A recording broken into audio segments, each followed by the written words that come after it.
We begin with a story still unfolding at this hour, details pouring in. A hostage crisis, American workers kidnapped by an extremist group believed to be linked to Al-Qaeda.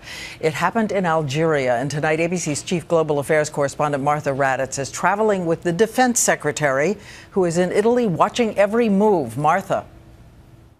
Good evening, Diane, from Rome, where Secretary of Defense Leon Panetta is urgently trying to get more information about this attack on Americans and others. 3 Americans are believed to be held hostage right now, but U.S. officials warn that number is fluid. Secretary Panetta tonight says the U.S. will take all necessary steps to deal with this crisis. By all indications, this is a terrorist act, and the United States strongly condemns these kinds of terrorist acts.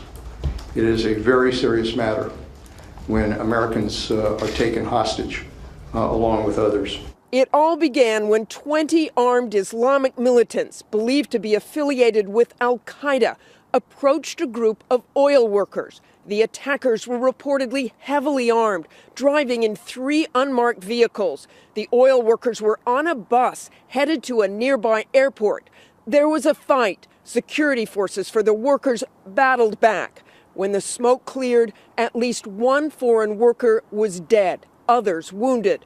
The terrorists then headed to the compound where the gas refinery workers live. While it is unclear how many foreign workers they seized, sources say it could be as many as 15 to 20.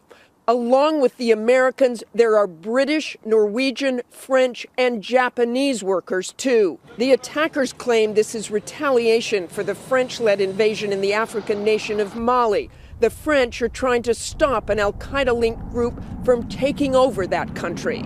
Algerian troops have now surrounded the gas field where the hostages are being held, but they are moving cautiously. Secretary Panetta tonight compared the terrorists to 9/11 attackers who have little regard for innocent lives.